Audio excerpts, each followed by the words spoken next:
Salut à tous et bienvenue dans ce nouveau décryptage. Aujourd'hui, on va s'attaquer à un sujet assez lourd mais absolument fascinant.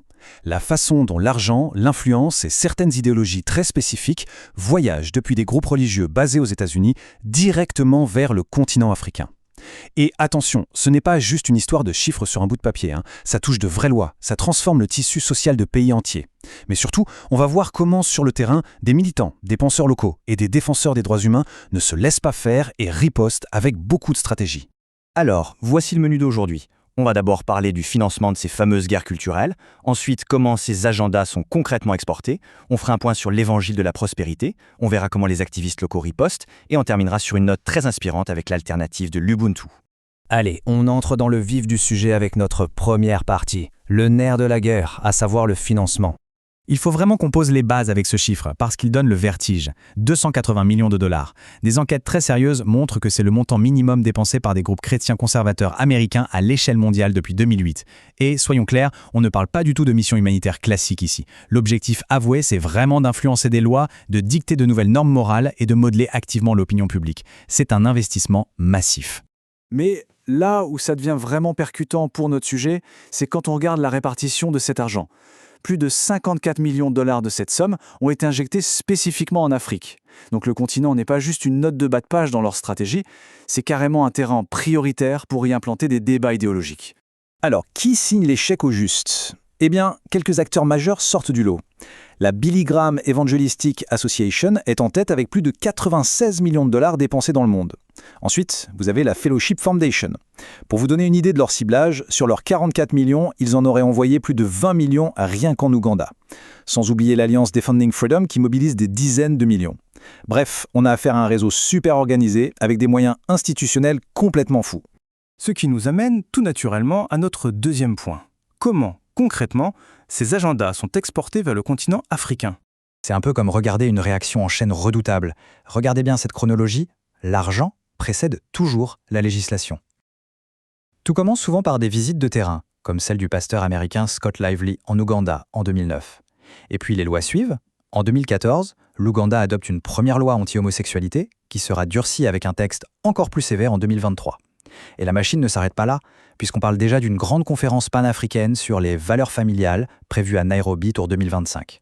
Mais comment font-ils passer la pilule ? La stratégie de communication est en fait très pointue.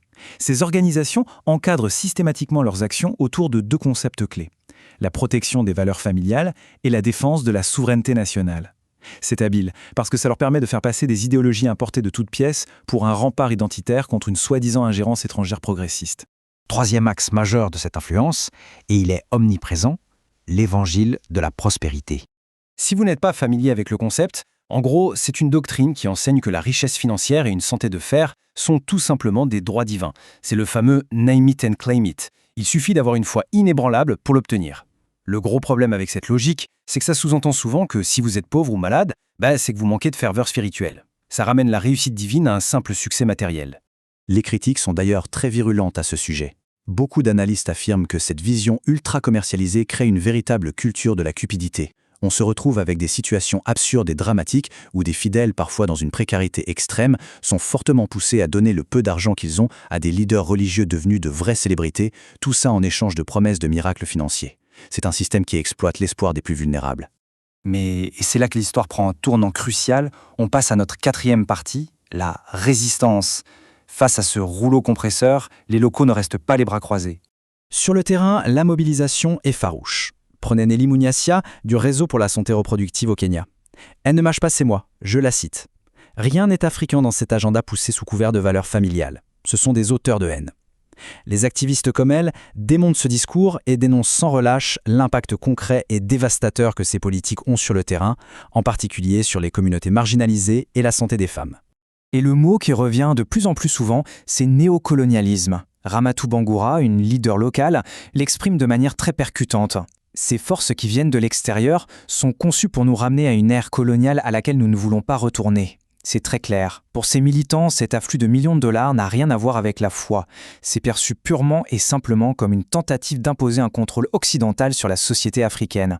On se retrouve donc avec deux réalités qui s'entrechoquent. D'un côté, les organisateurs américains qui affirment haut et fort protéger la famille et les valeurs africaines contre l'impérialisme. Et de l'autre, les activistes qui pointent du doigt un néocolonialisme flagrant, l'importation de guerres culturelles et la moralité utilisée comme arme. C'est un vrai choc des narratifs. Ce qui m'amène à notre 5e et dernière partie. Face à cette idéologie de l'argent et du conflit, des chercheurs africains proposent une alternative profonde. L'Ubuntu. L'Ubuntu, c'est un concept philosophique magnifique, souvent résumé par la phrase « Umuntu, Gumuntu, Ngabantu », ce qui signifie « une personne est une personne à travers les autres personnes ». Ça change radicalement la perspective. Au lieu de l'individualisme et de l'accumulation frénétique prônée par l'évangile de la prospérité, l'Ubuntu met le bien-être de la communauté, l'entraide et le soin de l'autre au centre de tout. Concrètement, cette théologie de l'Ubuntu s'appuie sur des piliers d'action très forts. La vie, le soin, la solidarité, l'espoir, mais aussi une vraie justice économique. Au lieu de chercher à capitaliser sur la détresse des gens, l'idée c'est de marcher aux côtés des plus vulnérables et de retisser le lien social. C'est l'antidote parfait à la cupidité importée. Et ça nous laisse sur une immense question, parfaite pour clôturer notre décryptage d'aujourd'hui. Alors que des centaines de millions de dollars continuent de dicter des lois un peu partout dans le monde, est-ce que des philosophies de solidarité locale comme l'Ubuntu vont réussir à résister et à redéfinir la justice sociale en Afrique? C'est tout l'enjeu des années à venir. En tout cas, le bras de fer ne fait que commencer. Merci de m'avoir suivi et on se retrouve très vite pour un prochain décryptage.